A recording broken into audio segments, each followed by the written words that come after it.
Well, thank you for having us here, you two. Thank you.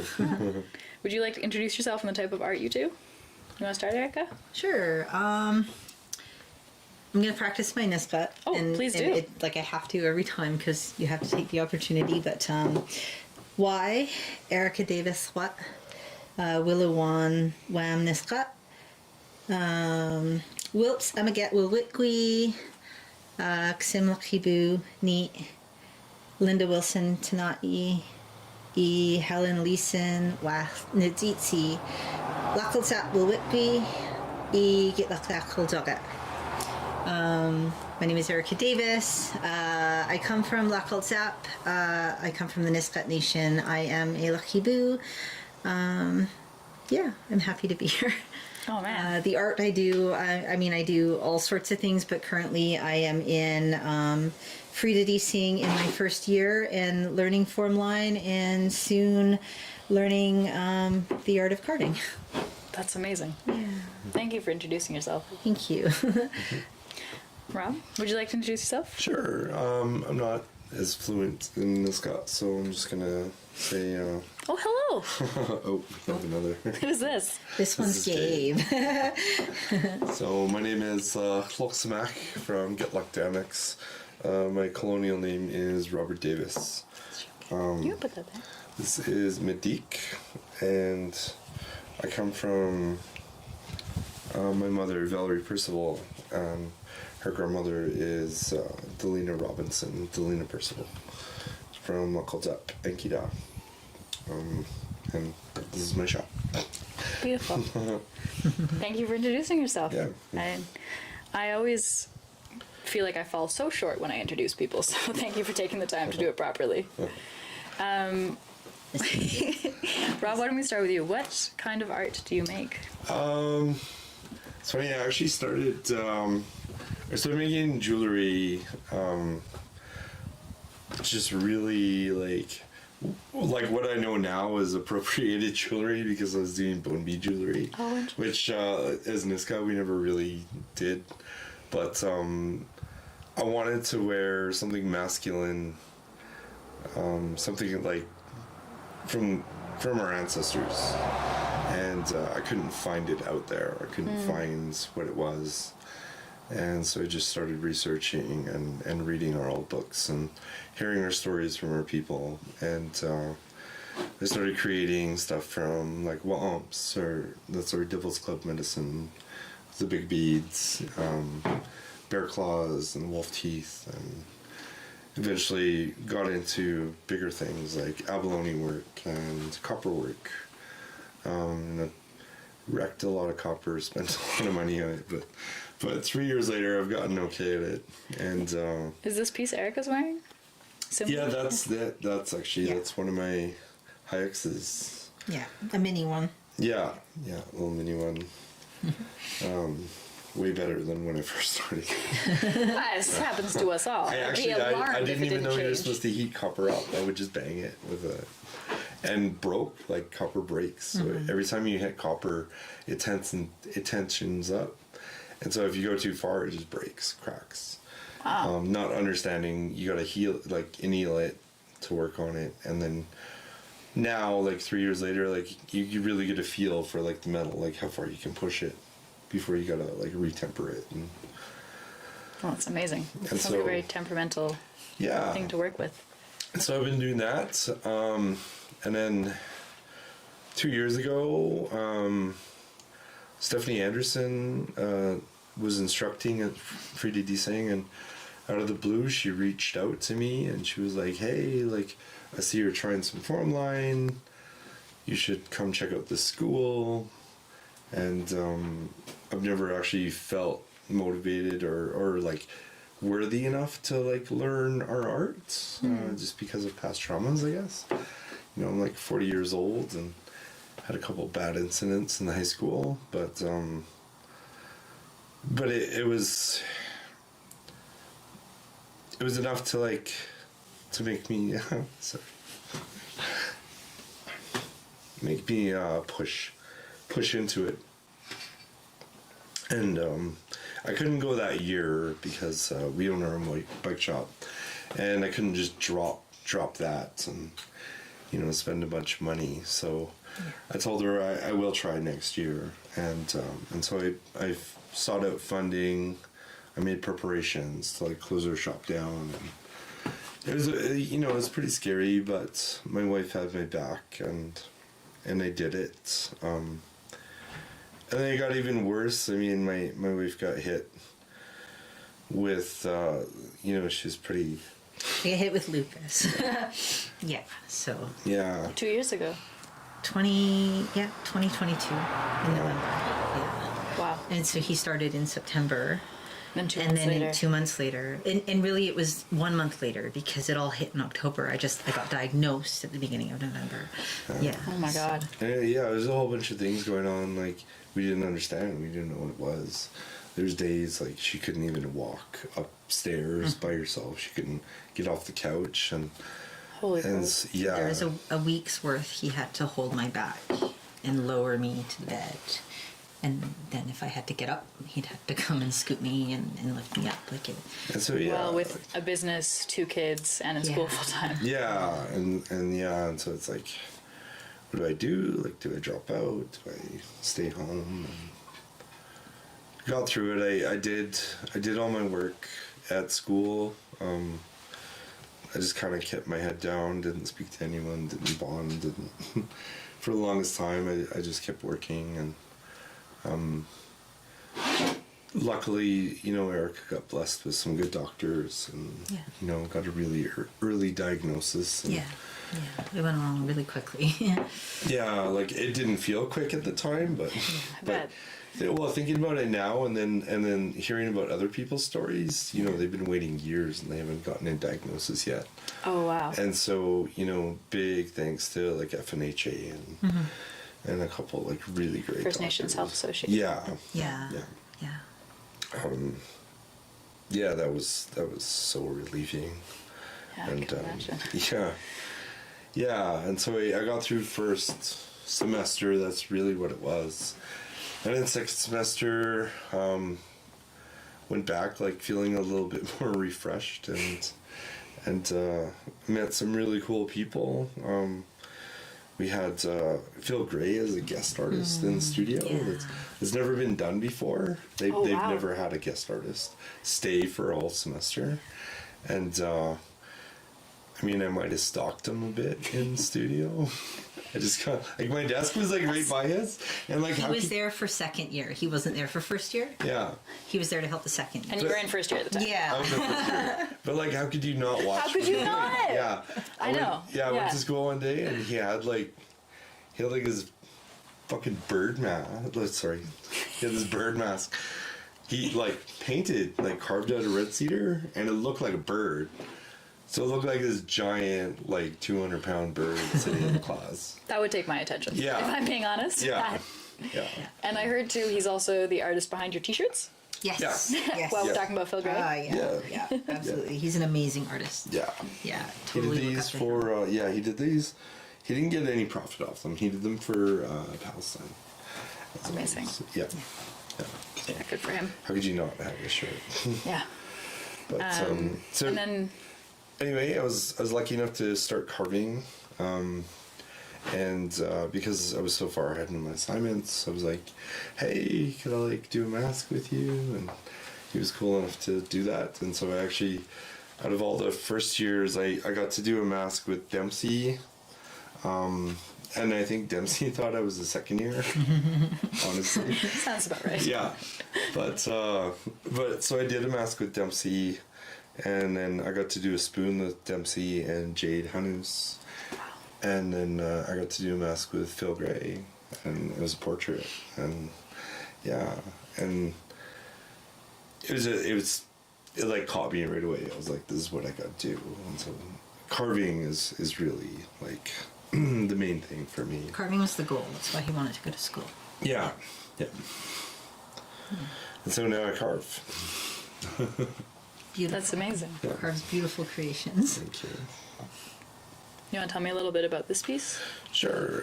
This is my first portrait this year. Give me this stuff. She she's But she's sleeping. having such a good nap. She's sleeping now. So this is one of my first portraits I've done this year. And I actually took a bit of what I do with copper and integrated into it. Like in the eyes. Yeah, and so like one of the teachings with Niska and a few different nations is copper is used for protection.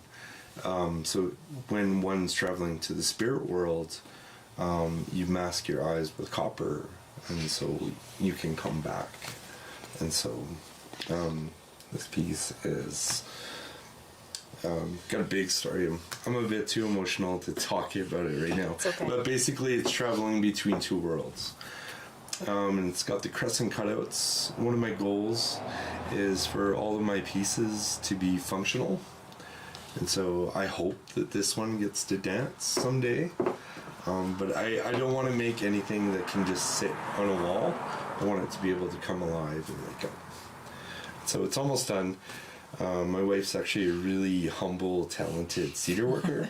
And so she doesn't know, but I'm going to ask her to do some like cedar work for me. What would the cedar work be? Definitely the first time I'm hearing it. Yeah. So I'm thinking like, you know, a cedar rope around with a cedar bun. Yeah. Sort of, yeah.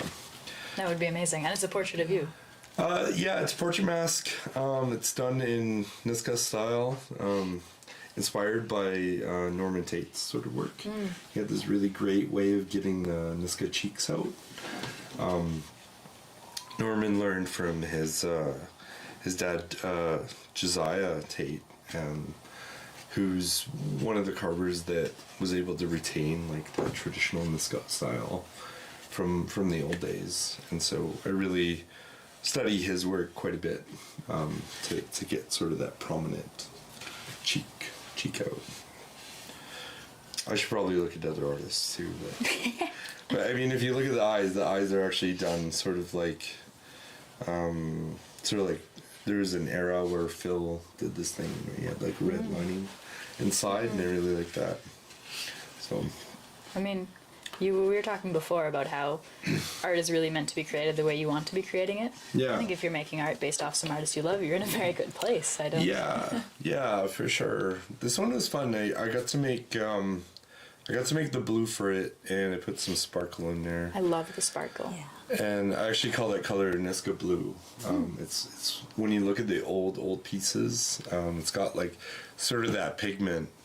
And like one thing you can tell from the old pieces when you look in the old stuff, you know which nation had a certain type of blue.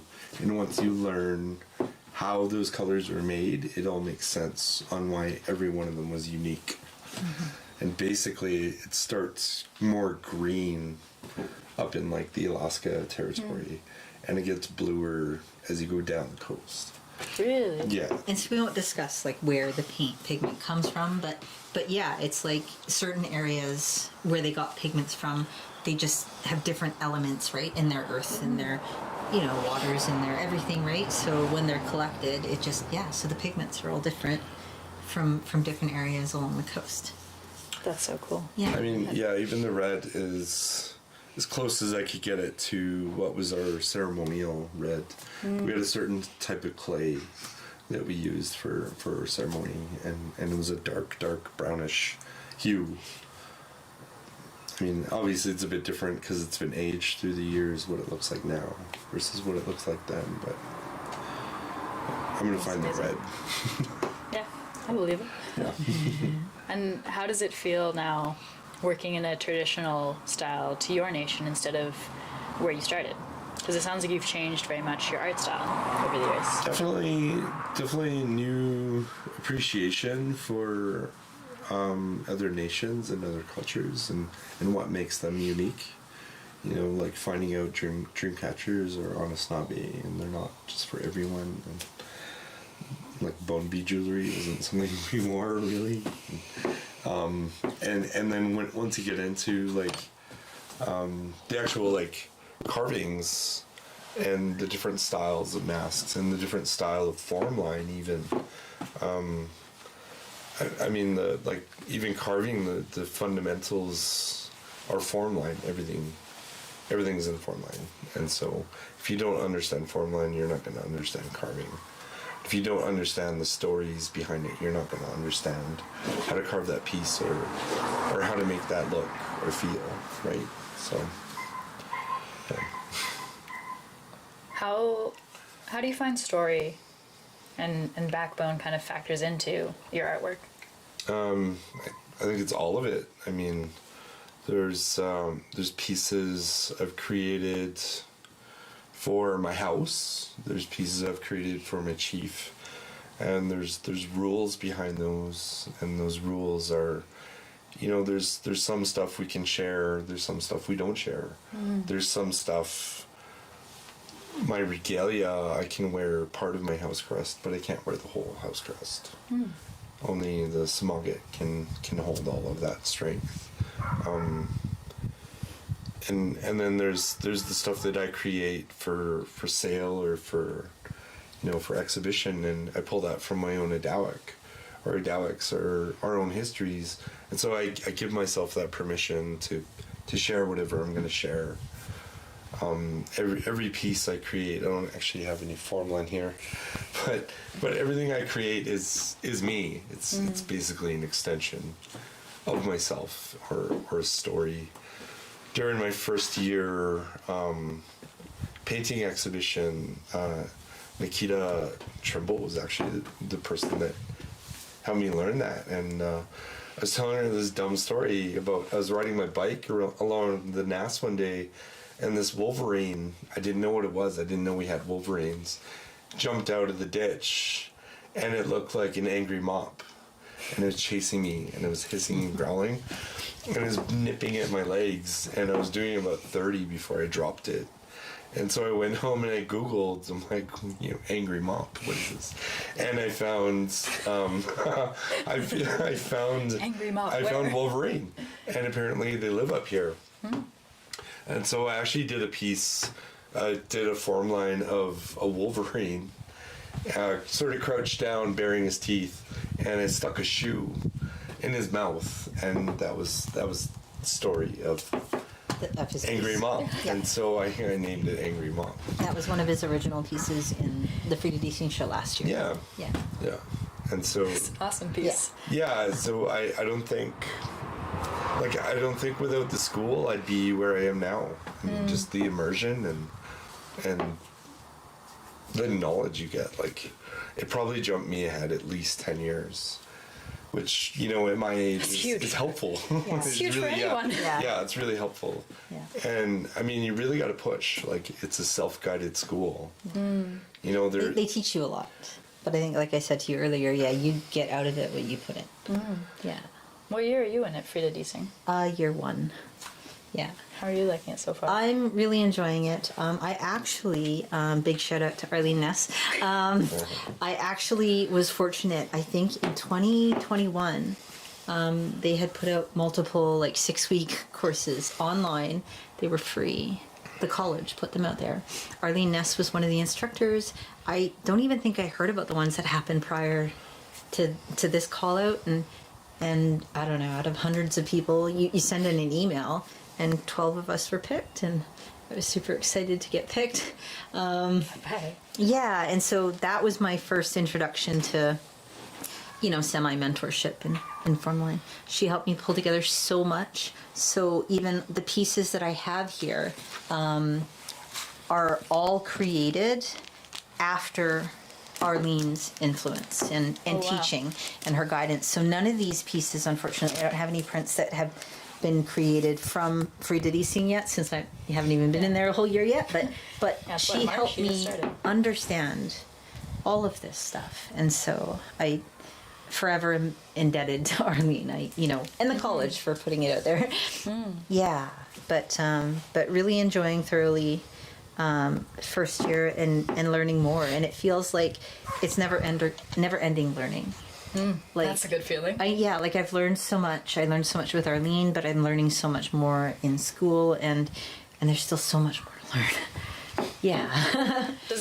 Does art feel to you too like something you learn and then you're done, or is it an ongoing? I think it's completely ongoing. Ongoing. I think it's learning art, but art is helping me learn who I am as well, right? So like the learning never stops in all aspects. Yeah. I feel that way with cameras. Yeah. It's maybe a silly one to compare, but I think art is so crucial for that, of just that understanding your internal and understanding your connection to the rest of the world. Yeah. Yeah. It teaches you so much. Yeah. Yeah. Yeah. I think if you feel like you've learned everything, then you're done. Yeah, what are you doing? Yeah. You're done. Yeah. Right? Yeah. You know, nobody can learn everything, especially Yeah. with art. There's so like photography is art, right? Like cameras are art. Yeah, there's art in everything. There's so many new things you can learn, and I don't know. If you feel like you've learned everything, then you're missing a lot. So much, yeah. Yeah, you're missing a whole lot. And Eric, will you kind of walk me through the different arts you focus on? Because I know you have a lot of different talents. Tell me about them. Okay, so foreign line is new to me, obviously, but That is not obvious that it is. I just want to put that out there. Go on. so I, prior to going to school, prior to getting diagnosed with lupus, I was a First Nations support worker in the school district, Coast Mountain School District, and I was blessed to be located at Silax Community School. One of the support workers at that time, let's try to see this here, Mr. Peel, he knows so many different forms of art and creations, and so through my job I learned how to bead. So we would bead on leather because we would teach the kids how to do that. I learned how to make dream catchers, which we've talked about already. Realizing maybe that's not something that we should be doing. So personally, in school, I would still help the kids learn, right? Because working with your hands is something that we should all learn how to do. It helps, relieve our anxiety. It helps relieve any, stress or depression. It's the release, right? It's huge. But so I would continue in school to do that. But and then we were all blessed at school to go out and harvest cedar and learn how to weave. So we would weave bracelets with the kids, and then we began weaving cedar hats for our drum group. And then Mr. Peel had a deal with the kids that will help them learn how to make the cedar hat. They can have a cedar hat for themselves, but they have to make a second one for the dance group. So I do beading, I do cedar weaving. I'm currently doing my best to fumble through learning how to do raven's tail. Yeah, hold it up. And so this, I think, is my 6th one. It's beautiful. Thank you. And what else do I do? I don't know. I used to knit. Working cool. with my hands was always something, right? Integral. Yeah. So I taught myself how to knit when I was a teenager. And now, trying to work with the art of our ancestors in form line. In school, it's taking me into carving. So that will be something that I'm moving into next. Yeah. Will you tell me about this? This is going to be my first carving project. You started big. Yeah. Well, this is an assignment. So our only carving assignment is to carve a paddle, and so we get to go. If I were 8 weeks old, I wouldn't want to sit still either. So we get to go online, find a paddle shape that we would like to create, and this one is a Nisput paddle. So we just sort of trace it out and learn how to either use the ads, or use our chisel tools, right? And then learning how to use the draw knife. And carving is all about math, I think. which is great because I love math. But definitely, you know, marking everything out. Yeah, you can see all the pencil. Yeah, trying to keep everything even. Rob knows so much more than I do, so learning the terminology, you know, like getting the planes, he calls it. So the one plane that goes straight down, I've only got half of it on the top done, right? I got to continue it down the. These are all planes too. Yeah. Shaping. Yeah. Those are your first planes. And so, but it's nice. We did our knife making as well. So we made 3 knives ourselves. We just get the raw Carving steel. knives, or- Yeah, and then we have to grind it down to shape. And our instructor Nate teaches us all of it. I don't even know the terms anymore. You heat it up and stick it in the oil. Tempering. Yeah, we learned how to Hardening. temper it and harden it and all of that kind of stuff. So the 3 knives I've made this year, and then we also do our adze blade as well. We have to shape it and temper it. And I don't know what she's saying.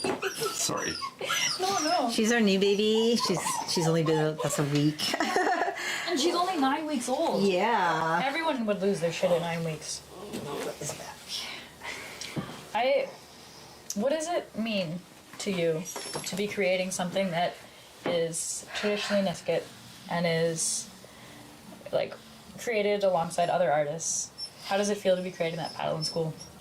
I think it helps me to connect more with who I am. You're interrupting your rule. It's even you saying that, like, to create something that's traditionally Nisqat, like it hits. It's like I'm doing this, but whether or not I'm truly feeling that I'm doing this, like, obviously I see the end product, but it's like going through these steps is just, I don't know.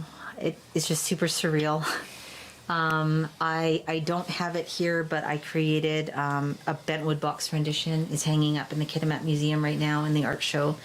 And that was not including the design because we have to. So the rendition, we look at the 2-inch photo that's in our book, and we have to recreate it to scale.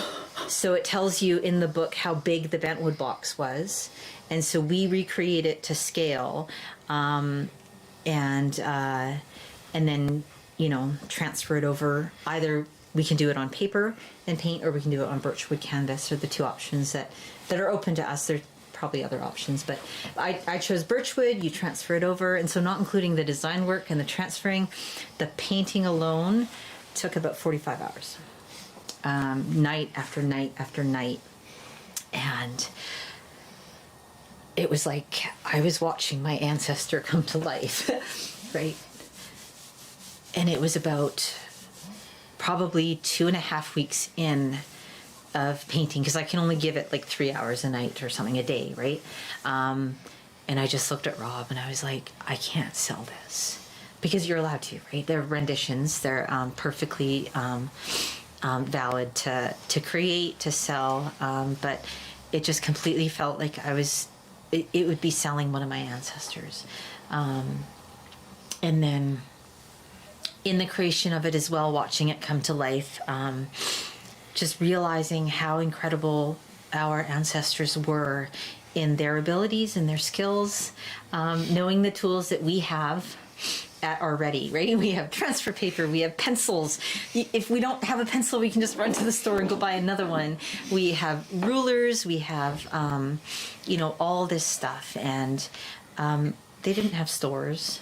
They didn't have pencils. Obviously, they had a tool that would have been like a pencil. I'm not saying, but not manufactured products that we have. And the fact that they were able to pull off all of this, like, that was a lot for me to create the bentwood box. It's a lot of work. I think 5 nights before I finished, mentally, I wanted to stop, because it, just the continuous, arduous.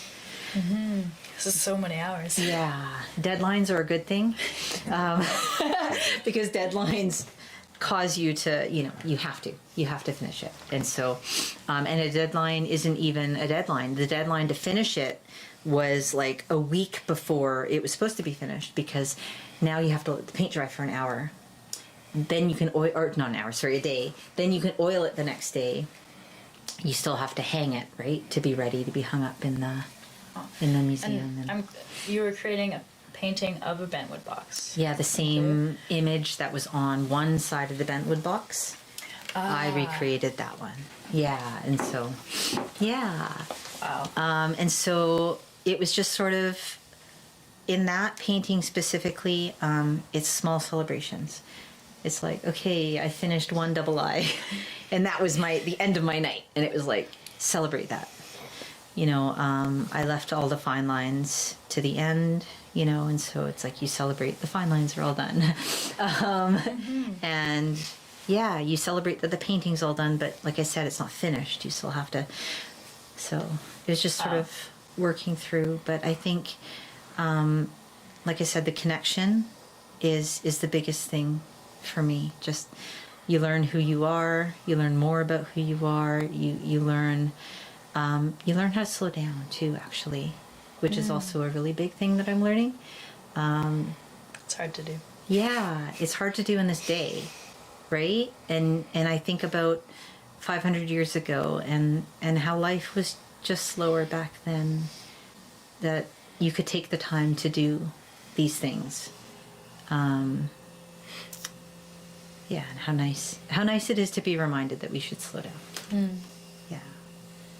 How did it feel to see your piece in the museum today?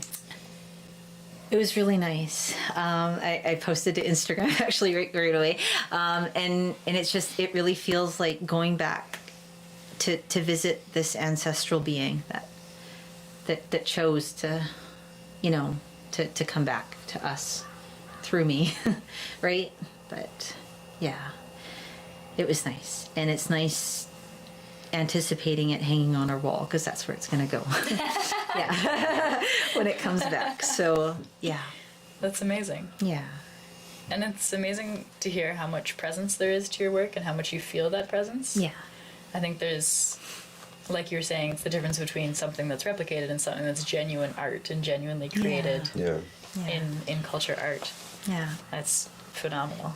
And I think sometimes, like, if I can show this one. Please do. This one is called Nitsitsum Simgan, and now that translates to grandmother cedar. Nitsits is grandmother in Nisqa, and Simgan is cedar tree. An is tree, and sim is a word that we use to speak to something that is true or real. And so the cedar tree is the true, real tree to us, right? It was one of our life givers, right? We used it for so many things. The eagle cedar in the art piece is representative of my paternal grandmother, because she is an eagle. And so my maternal grandmother is a wolf, because like I'm a wolf that travels down. Yeah. And so that's what's represented in this piece. This piece was created for the Skeena Salmon Art Show. Oh, this amazing. last one. Yeah, so the actual painting is 2 foot by 3 foot, I believe. And it won Juror's Choice Award, which was super exciting. It just speaks to how we're all connected. Our salmon come up the river, they go back to the earth, and they feed.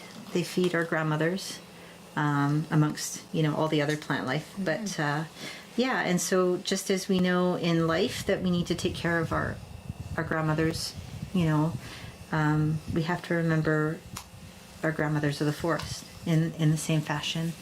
Take care of them just as well as we take, you know, care of our actual grandmothers. So when I created this piece, I knew that I was creating my grandmother. And I just want to speak to one of my pieces for the Frida Diesing show. It's called Ludanich, which translates to bear hug. And so it's a mother bear. And again, I don't have that here. It's hanging in the Kitimat Museum. It's a grandmother bear, a mother bear and a cub, and the cub is playing on the mother. And in that creation, when it was getting close to finishing the design on paper, I realized that it's my son. and it's me. And I didn't know that when I decided that this is what I wanted to create. And so sometimes when I create things, I know that that's what's, but that's what I'm putting down. And sometimes, you know, I feel like something needed to be created, and it just sort of goes through me, and then I realize it after. So That's amazing. How does it feel then to see it once it's been almost revealed to you? Again, I think just everything goes back to the connections. It just feels like it's right, and where I am in this art journey is like I'm in the right place, right? Yeah. That's amazing. Yeah. Where do you hope to go next with this? That's a big question. I know, it's a big one. Save the big ones for the last. Yeah.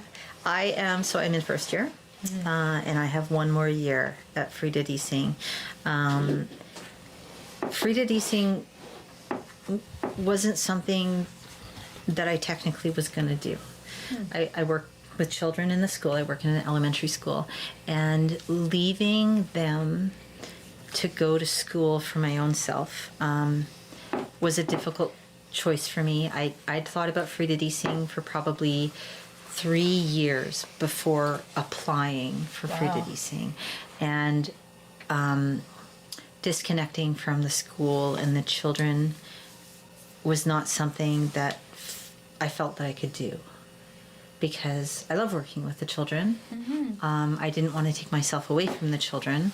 And then lupus happened, and then I had an entire year off of work.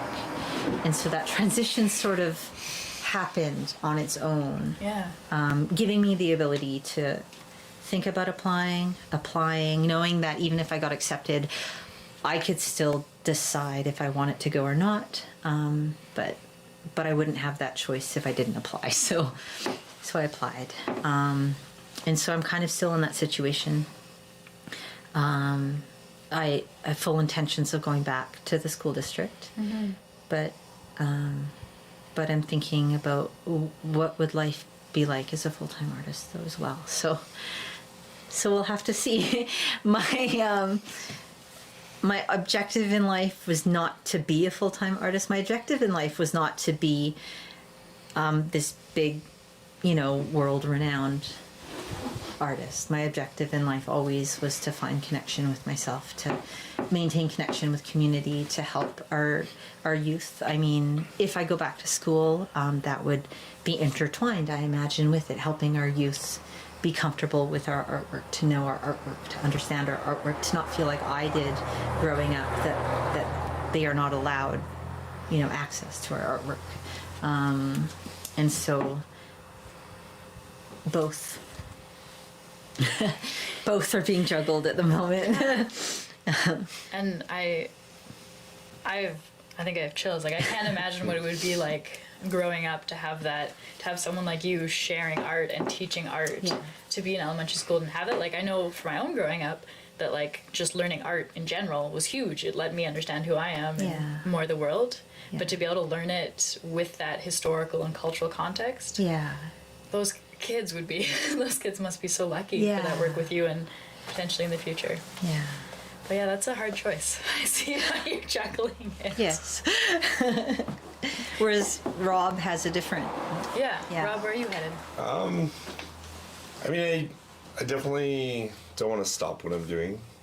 I've given 25 years professionally to bikes. The bikes are lucky for. And I love bikes. I love them a lot. I think I'm going to keep to riding them, but I'm going to probably not be fixing them. I think I'm shutting this place down this year. Oh, man. And this will become my studio.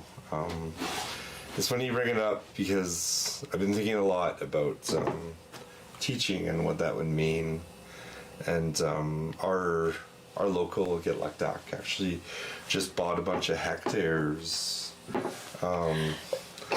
Sorry. that they're going to be developing on. And they're like, well, what do you guys want to do here? And one thing we've been talking about is how our nations need to be teaching our kids formline, not the schools. Yeah. And right away, me and Erica were approached about it, and then also approached about carving a totem pole. And like one of the big things I want to do is totem poles. But I want to do them right. Like I want to learn from pole carvers. I'm pretty good friends with a couple totem pole carvers now, and it's fascinating the scale and like the stories you can put into them. And so if I get that opportunity, I'm 100% going to jump at it. That would be amazing. But I think I've never thought of teaching, but I think I've always thought of teaching had to be in a school system. But I think if we had a carving shed on our own land, that's a different type of teaching. That would be amazing. And that really excites me to do something like that. So yeah. I think beautiful. hands-on teaching is definitely the best teaching. Yeah. I think I learn a lot better hands-on teaching than I've ever learned. Yeah. I can't understand things when people try to just explain them. Yeah, you have to have your hands on it. Yeah, for sure. Yeah. So, yeah, we'll see where it goes. What do you love about being in school? I love everything I've gained. I love the immersion. I think a big part of learning our art. And Erica was actually my first teacher. She was, she knew a lot more than I did, and she gave me a couple of like the hard rules, and I just started making like really archaic looking art. It's like the it's kind of the gentlest way I could put it for myself. But Gentle's important. yeah, that's what got me into it was those rules, and Erica helped me a bit. The basis of all of our art is the ovoid. And once you understand the ovoid completely, you can go anywhere with it. But it's not just any ovoid, it's a Niska ovoid for me. And so there's, I look at Erica's work and it's really Hiktuk looking. Like, I've heard that from other people as well. yeah. What does that mean to be Hiktuk looking? Hiktuk is like, they got a bubblier, more flowy kind of style. Not that Niska art doesn't have flow, it's a different type of flow. But ours flow a different way. And if you look at the ovoids and you look at my ovoid is really Niska. It's really kind of blocky and square kind of looking. And yeah, hers is really bubbly and That's so cool.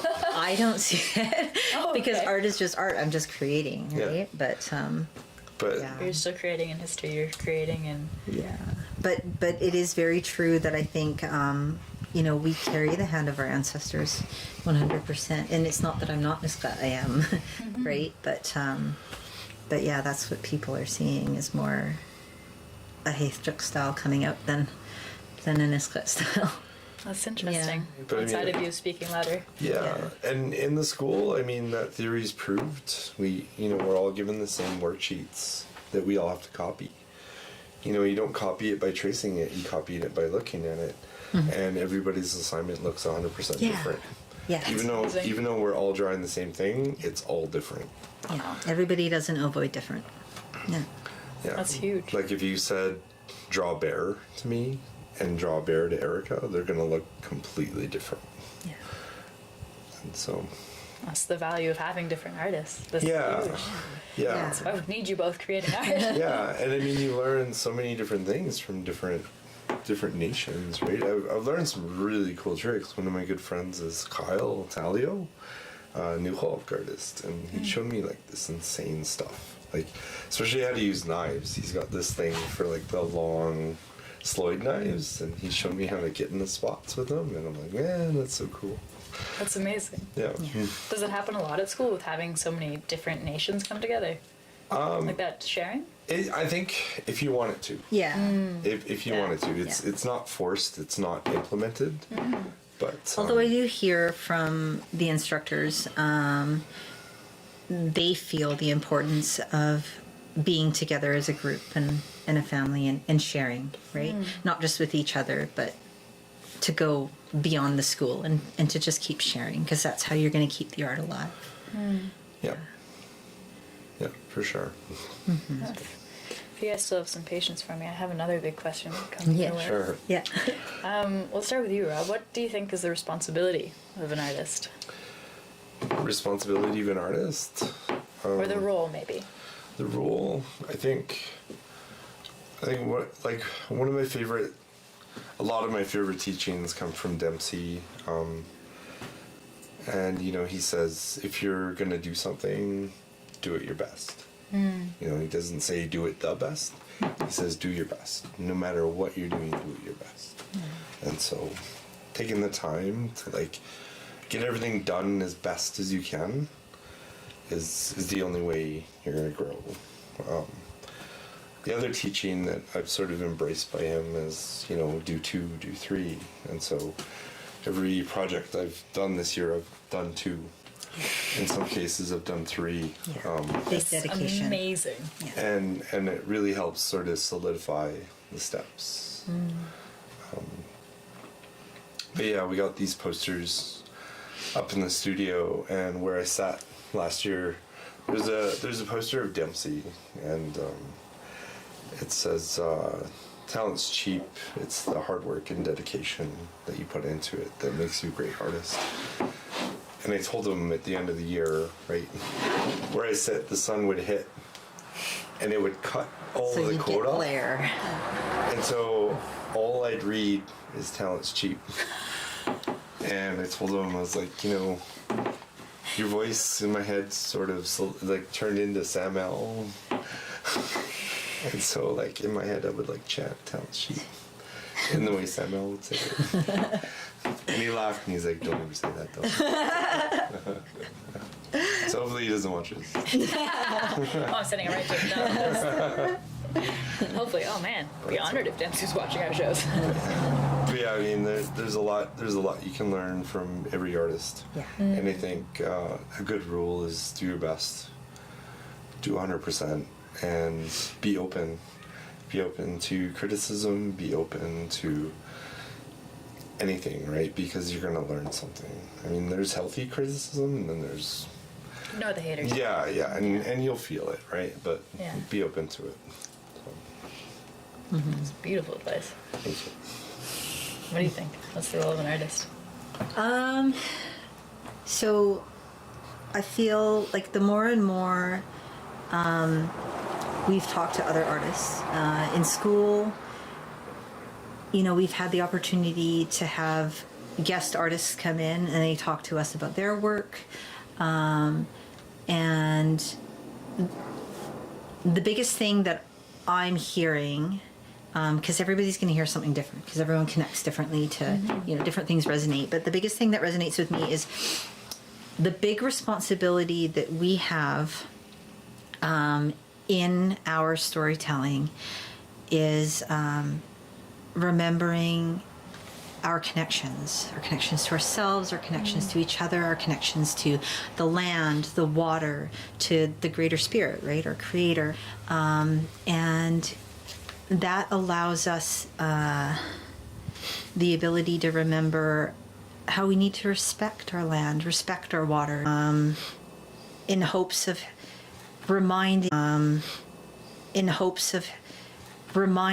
others of those connections and how we must always be respectful, is the important thing to me. All I have right now is my own adawak. That's all that I can share, and that's a big thing. It's like putting yourself out there, going, "Here I am." I hope you like me. And that's a really scary thing. It's terrifying. That's a really scary thing.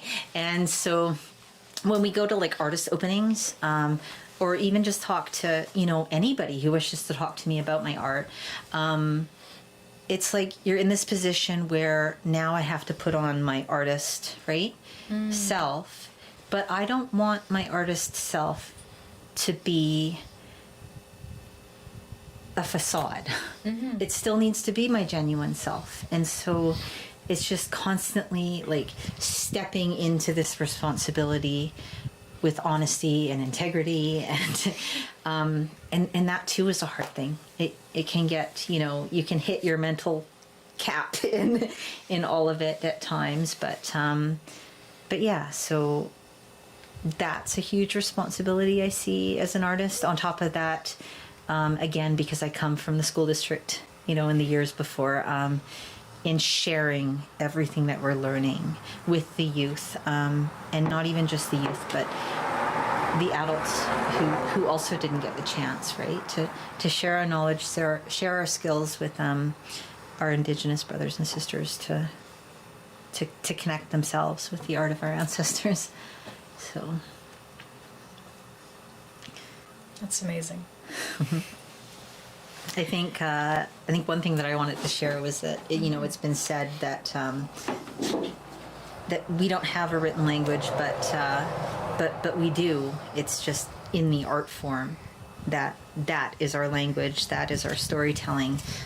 It's just not in the alphabetical letters. What a powerful language it is. Yeah. Wow. You have shared so much, Emma. Thank you so much for sharing your stories with us today, and also just with the world and your art. I sincerely think the world is so much better off with you two making art, so thank you. Thank you. Thank you for the opportunity. Oh God, the honor is definitely all mine. This is super cool. I think she had just as much fun. God, sleeping again. Yeah, she did really well. She's so patient. Yeah. I was not that patient at 9 weeks old. Yeah. Well, thank you too. Thank you. Thank you all for joining us today. We've been here discussing art in Rob and Erica's house. Thank you two so much. Thank you. Very exciting. Like sitting there.